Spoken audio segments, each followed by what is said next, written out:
একটা মেয়ে মন পেতে গেলে এভাবে একটা মেয়েকে পাগল করতে চাইলে কি কি টেকনিক অবলম্বন করতে হবে? এটা বলতে পারবো না। আমার তো লাঞ্চ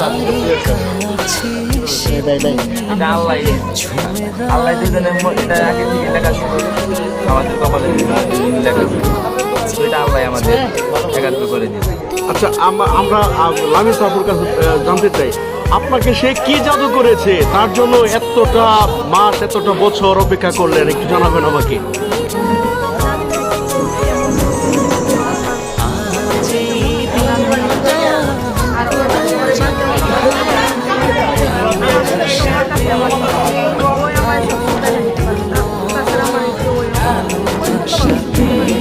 তার মানে আপনার মনে হয়েছে যে তাকে ছাড়া আমি থাকতে পারছি না, বাঁচতে পারবো না, কিন্তু তার মধ্যে কি আছে আপনি সেটা জানেন না, শুধু ভালোবাসাটা চান তার থেকে।